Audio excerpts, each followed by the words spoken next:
প্রিয় দর্শক, স্বাগত আজ দুপুরে। আপনাদের সঙ্গে আছি আমি নুসাত সাওম। সবাইকে শুভেচ্ছা জানিয়ে শুরু করছি আজ দুপুরের আজকের আয়োজন। আজ থাকছে সংস্কৃতি, এনটিভি অনুষ্ঠান সূচি ও দুপুরের অতিথি। প্রথমেই থাকছে সংস্কৃতি। ধানমন্ডির বেঙ্গল শিল্পালয়ের কামরুল হাসান প্রদর্শনালয়ে অনুষ্ঠিত হচ্ছে শিল্পী ওয়াকিলুর রহমানের মনন খনন শীর্ষক দৃশ্য শিল্প প্রদর্শনী। প্রতিদিন বিকেল 4টা থেকে রাত 8টা এই সময় প্রদর্শনী চলবে 14 সেপ্টেম্বর পর্যন্ত। এবার এনটিভি অনুষ্ঠান সূচি। এবার জানিয়ে দিচ্ছি এনটিভি রাজরাতের বিশেষ বিশেষ অনুষ্ঠানগুলির সময়সূচি। সন্ধ্যা 6:45 থাকছে গৌতম মণ্ডলের প্রযোজনায় অনুষ্ঠান অন্যরকম গল্প।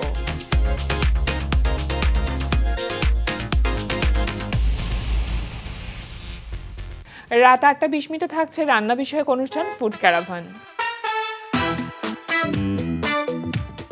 রাত 9:30 থাকছে মুসাফির রনির পরিচালনায় ধারাবাহিক নাটক জোনাকির আলো। এত টাকা কোথা থেকে ম্যানেজ হবে? বাবা কই পাবে? টাকা তো নাই। টাকা তো নাই, ব্যবস্থা করতে হবে। এখানে ডিউ পেমেন্টে তোর চিকিৎসা হচ্ছে। তোর এক স্টুডেন্টের বাবা আছেন বলে এখানে। আচ্ছা, তোমাকে কেন রাখা হয়েছে বলো তো? মুগ্ধর গাইড হিসেবে তো। বাট তুমি ওকে কি শিখিয়েছো? তুমি ওকে কিছুই শিখাতে পারো না, আস্তে একটা বেয়াদব বানিয়েছো। আসলে বাচ্চারা বড়দের যা দেখে তাই তো শেখে। এখন বড়রা যদি বাচ্চাদের সামনে বেয়াদবি করে, বাচ্চারা তো বেয়াদবিই শিখবে। রাত 11:30 সরাসরি সম্প্রচার হবে টক শো এই সময়।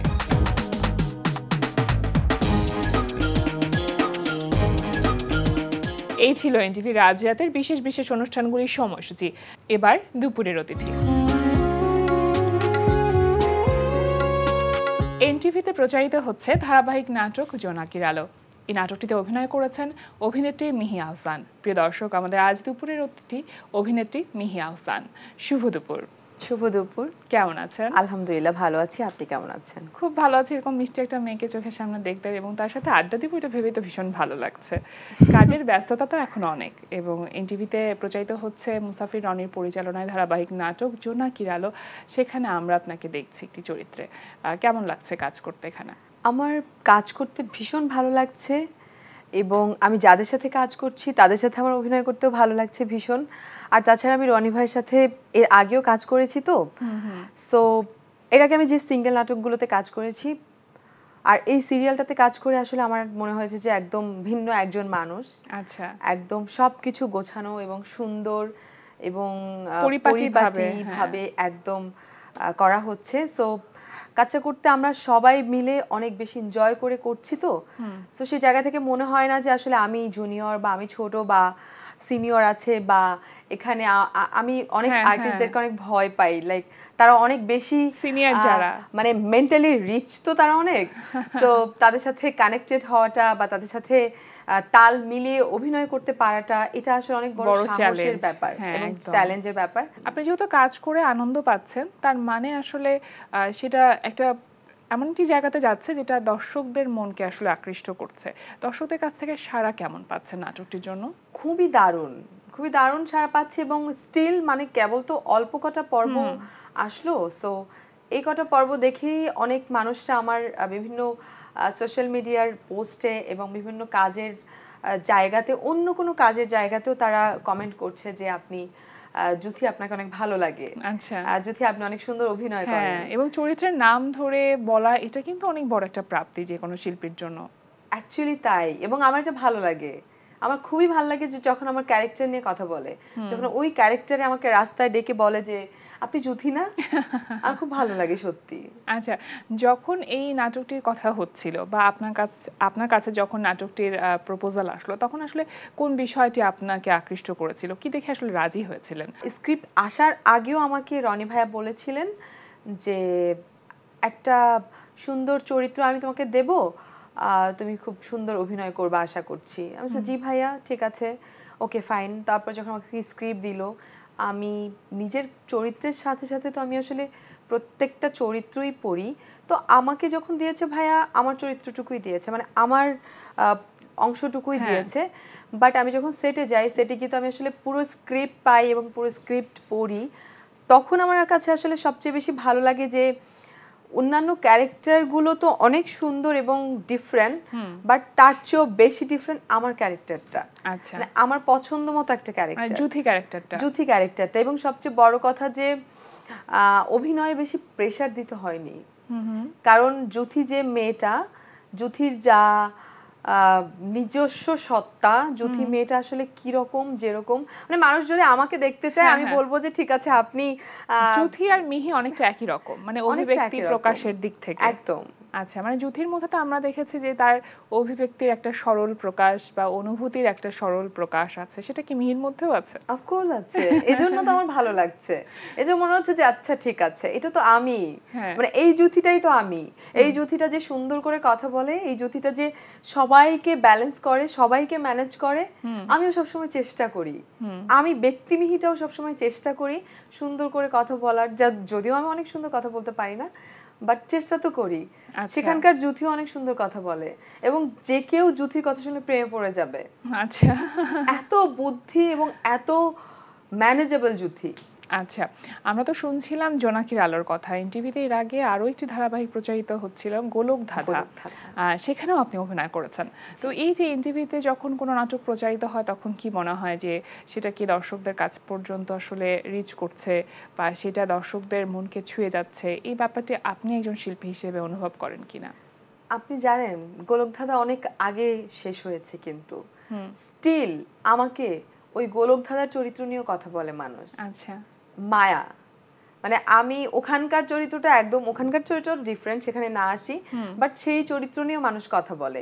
তার মানে কি আমি যেটা কাজটা করছি গোলক ধাঁধা বা জোনাকির আলো, সো প্রত্যেকটা কাজেই না আমাকে মানুষ একদম আমার চরিত্র নিয়ে কথা বলে, আমার চরিত্র নতুন করে আবিষ্কার করছে। সো সেই জায়গা থেকে ওখানকার চেহারা একরকম ছিল আমার, লাইক ফেশিয়াল এক্সপ্রেশন, এবং এখানকার ফেশিয়াল এক্সপ্রেশন একরকম। সো আমি দেখেছি, যেটা আমি এখন পর্যন্ত যে কাজগুলো করেছি, এনটিভিতে যে কাজগুলো করেছি, আমার প্রত্যেকটা কাজ খুবই দারুণ হয়েছে এবং আমি এই কাজগুলো নিয়ে সবসময় আশাবাদী থাকি যে আশা করছি অনেক ভালো হবে, কাজটা অনেক দূর যাবে আমাকে নিয়ে এবং কাজটা অনেক বেশি দর্শক জনপ্রিয় হবে। অবশ্যই, নিঃসন্দেহে, তার প্রমাণ তো ইতিমধ্যে আপনি রেখেছেন। এখন আর অন্যান্য কোন কোন ধারাবাহিকে কাজ করা হচ্ছে? আমি আরেকটা ধারাবাহিক করছি, রিসেন্ট একটা ধারাবাহিক শেষ হলো, ক্যাম্পাস। সেটা একটা জেনারেশনের ছেলে মেয়েদেরকে নিয়ে বানানো, শুধুমাত্র ক্যাম্পাসের মানুষজনকে, ছাত্র ছাত্রী টিচার এইসব। আর এখন একটা করছি ব্রোকেন ফ্যামিলি, ওটাও একদম ভিন্ন রকম একটা, এটাও পারিবারিক গল্প বলা চলে কিছুটা, কিন্তু মানে আমার প্রত্যেকটা ক্যারেক্টারাইজেশন একদমই ভিন্ন ভিন্ন ভিন্ন, কোনোটার সাথে কোনোটা মিল পাওয়া যাবে না আসলে। আচ্ছা, আপনার কি এমন হয় যে ধারাবাহিক নাটকে কাজ করতে বেশি স্বাচ্ছন্দ্য বোধ করেন একক নাটকের চাইতে? কিছুটা, কারণ ধারাবাহিক নাটকটাতে তো আমি আসলে লম্বা গল্প টানছি, আর সিঙ্গেল নাটকে তো আমরা এত কিছু দেখাতে পাই না, এত সুন্দর করে নিখুঁতভাবে অভিনয়ের সময়টাও আমাদের থাকে না। এবং চরিত্রের যে একটা ডাইমেনশন থাকে যেটা দিনে দিনে প্রকাশ করা যায়, সেই চরিত্রের মধ্যে ঢুকতেও কিন্তু একজন আর্টিস্টের একটু সময় লাগে, এবং এটা আমার অভিনয়ের ক্ষেত্রে আমাকে অনেক হেল্প করে আসলে। এই সিরিয়ালটা প্রতিদিন প্রতিনিয়ত এক এক রকম চরিত্রের সাথে কাজ করছি, এক এক রকম চরিত্রের সাথে কনভারসেশনে যাচ্ছি, বোঝাপড়া হচ্ছে, এবং আমি আস্তে আস্তে করে জানতে পারছি যে আমার প্রিভিয়াস পর্বগুলো আসলে কতটা কেমন যাচ্ছে বা সুন্দর হচ্ছে নাকি কেমন হচ্ছে, সে মন্তব্যগুলো কিন্তু আমরা পাচ্ছি। একদমই তাই। যখন কোনো একটি স্ক্রিপ্ট আপনার কাছে আসে, নিঃসন্দেহে তো আপনি চরিত্রের কথা যেহেতু বলছিলেন, চরিত্র দেখে সেটাকে নির্বাচন করেন, সেক্ষেত্রে কখনো কি ডিরেক্টর বা গল্প এই বিষয়গুলো মাথায় কাজ করে কিনা? মানে আমার চরিত্র দেখলেও তো হবে না, পুরো টিমটা আসলে দেখতে হবে। সো আমরা পুরো টিম ওয়ার্ক, যদি মনে হয় যে আমার পুরো টিমটা খুবই দারুণ, গল্পটা দারুণ, বা সেখানে আমার চরিত্র তো মানে ফার্স্ট প্রায়োরিটি আমার, তো সেই জায়গা থেকে সবকিছু মিলেই আসলে একটা কাজ হয়, না হলে হয়তো বা কাজটা হয় না। ভালো না হয় তাহলে ইন্ডিভিজুয়াল একটা কাজ ভালো হলে তো আসলে সেটা অ্যাপ্রিসিয়েশন পায় না। একটু যদি শুরুর গল্প শুনি যে মিহি আগে একজন নির্দেশক হতে চেয়েছিল এবং সেজন্যই আসলে এই অঙ্গনে আসা, তারপর থিয়েটার শুরু করা। মানে কেন নির্দেশক, কেন আসলে একজন অভিনয় শিল্পী না? আপনি তো খুব ভীষণ মিষ্টি একটা মেয়ে, তো খুব স্বাভাবিকভাবে এটা মনে হওয়ার কথা যে আমি তো নায়িকা হতে পারি, কেন নির্দেশনা?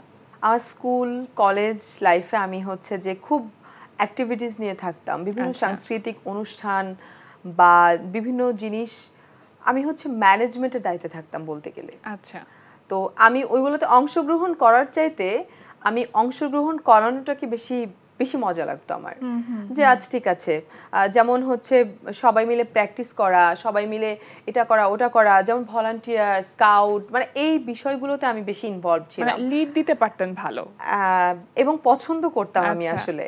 তো সেই জায়গা থেকে আমার মনে হতো যে আচ্ছা আমরা যে সিনেমা দেখে কাঁদি, যে সিনেমা দেখে হাসি, যে সিনেমা আমরা দেখার জন্য ওয়েট করি, সেই সিনেমার পেছনে যারা কাজ করে তারা না জানি কত বড় মানুষ। আমার কাছে সত্যি এটা মনে হতো তখন থেকে, এবং নাটক সিনেমার ক্ষেত্রে মনে হতো যে যারা পিছনে কাজ করে তারা তো অনেক বড় মানুষ, তাদের সবাই কথা শোনে, তাদের মতো করেই চলে।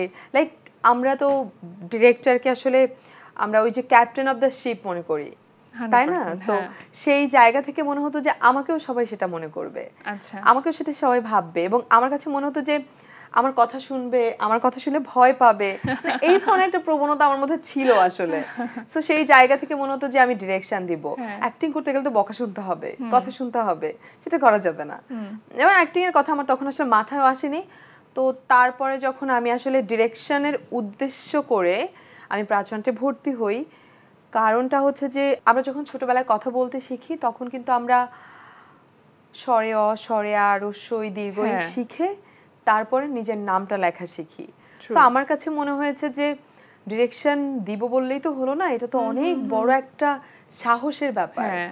সো সেই জায়গা থেকে আমার তাকে শিখতে হবে সেই ক খ অ ক খ, একটু একটু করে ধাপ অতিক্রম করে তারপরে নির্দেশনায় যেতে হবে। একদমই তাই। তো আমার কাছে মনে হয়েছে যে আমি ফার্স্ট অফ অল প্রাচনাটে গিয়ে আমি শিখবো, তারপরে আমি কোথাও অ্যাসিস্ট্যান্সি করব, তারপরে আমি একটা সাহস নিয়ে প্রিপারেশন নিয়ে যাতে একটা সুন্দর প্রোডাকশন বানানোর মতো সৎ সাহস আমার মধ্যে আসে, সেই যোগ্যতাটা তৈরি হয়। তাহলে অভিনয়টা আসলে কিভাবে বা কার অনুপ্রেরণায় শুরু করলেন? বলছি আমি তো তারপর যখন প্রাচনাটে গেলাম, ওখানে আসলে ডিরেকশনে কিছুই শেখানো হয় না আমার ধারণা মতে, আমার দেখা মতে।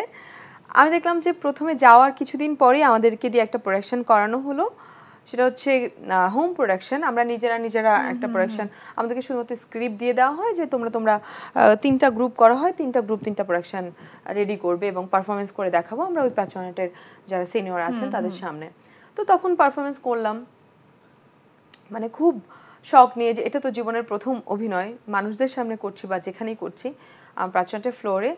তো করলাম, ভালো কথা। তারপর আমি সেকেন্ড প্রোডাকশন করি হচ্ছে শিল্পকলার, মানে একদম ওই যে মঞ্চটা আছে না, মঞ্চের সামনে আমি সেকেন্ড প্রোডাকশনটা করি, যেটাকে আমরা পথনাটক বলি। পথনাটকটি করি এবং করার পরে আমার তো অনেক সাহস বেড়ে যায়, আমার অনেক কনফিডেন্স চলে আসে যে আমি তো পারছি, আমি তো এত মানুষের সামনে অভিনয় করতে পারছি, এবং লিটারেলি আমি হাততালির মধ্যে আমি আমার অভিনয় চালিয়ে যাচ্ছি। আচ্ছা, সো সেই জায়গা থেকে আমার মনে হচ্ছে যে এটা তো আসলে সহজ কিছু না। না, অবশ্যই না। এবং আমি যখন ফাইনাল প্রোডাকশন করি এত বেশি অ্যাপ্রিসিয়েশন পেয়েছি আমি আমার অভিনয়ের জন্য, লিটারেলি আমি আমার প্রত্যেকটা ডায়লগে মানে সবাই এত বেশি ক্লাব দিচ্ছিল যে আমি কনসেন্ট্রেশন ধরে রাখতে পারছিলাম না, মানে ক্যারেক্টারের মধ্যে থাকাটা কঠিন হয়ে যাচ্ছিল আমার কাছে। কিন্তু আমি ওই হাততালি পেয়ে আমার কাছে মনে হয়েছে বাহ, আমি এটা চাই, আমি অভিনয় করতে চাই। আচ্ছা, তারপর থেকে আসলে আমার অভিনয়ের চেষ্টা, এবং তখন আমি বিভিন্ন জায়গায় আসলে অডিশন দেয়া শুরু করি, মানে মঞ্চ থেকে টেলিভিশন নাটকে আসার যেই সময়টা, সেই সময়টা তখন আমি বেশ কিছু চ্যানেলে, বেশ কিছু প্রোডাকশন হাউসে গিয়ে আমি অডিশন দেয়া শুরু করি, এবং তখন থেকে আমার অভিনয়। প্রথম তো ছিল একটি একক নাটক, ধারাবাহিক দিয়ে শুরু করেছিলাম। প্রথম আমি ধারাবাহিক দিয়ে শুরু করেছিলাম। এটা আমি ওই যে প্রাচনে থাকা অবস্থায় আমি জানতে পারি যে একটা টেলিভিশন চ্যানেলে অডিশন হচ্ছে। তো সেদিন আমার জন্মদিন ছিল, আমার মনে আছে। আমার বন্ধুরা সবাই ওয়েট করছিল, বন্ধু বান্ধবীরা, যে আমার সাথে কেক কাটবে। তো আমি বলছি যে আমি একটু প্লিজ, মানে এটা আমার লাইফের প্রথম অডিশন, তো আমি এটাকে একটু প্রায়োরিটি দিতে চাই, তারপর আমি কেক কাটতে পারবো, তোমরা পারলে আমার জন্য ওয়েট করো। সো আমি আগে আমার ওই কাজটা করে আসি, তো ওদের জন্য আমি ওয়েট করছিলাম। আমার সকাল থেকে বিকেল 5টা কি 6টা পর্যন্ত ওয়েট করছিল আমার জন্য, এবং আমি ওই দিনটা আমি ত্যাগ করে গিয়ে তারপর আমি অডিশন করেছি, অডিশন দিয়ে এসেছি। জন্মদিনটা একটা বিশেষ দিনে পরিণত হয়েছে। একদমই একদমই, এবং আমি এক্সপেক্ট করেছি যে এই দিনটা তো আমি ত্যাগ করে গিয়ে আমি এটা করলাম, নিশ্চয়ই পজিটিভ কিছু হবে। অবশ্যই, এবং সেটার প্রাপ্তিটাই হয়তো এখন পাচ্ছেন এবং সামনে নিশ্চয়ই আরো পাবেন। যেদিন প্রথম ক্যামেরার সামনে দাঁড়ানো হলো, মানে টেলিভিশন মিডিয়াতে যখন কাজ শুরু হলো, ক্যামেরার সামনে দাঁড়ানো হলো, সেই সময়টাতে কি একটু নার্ভাস ছিলেন? ভয়ঙ্কর নার্ভাস ছিলাম। আমি অডিশনের মাঝখানের পিরিয়ডেই আসলে আমার ওই সিঙ্গেল নাটকের একটা কল পাই যে ছোট্ট একটা ক্যারেক্টার আছে, তুমি আসো।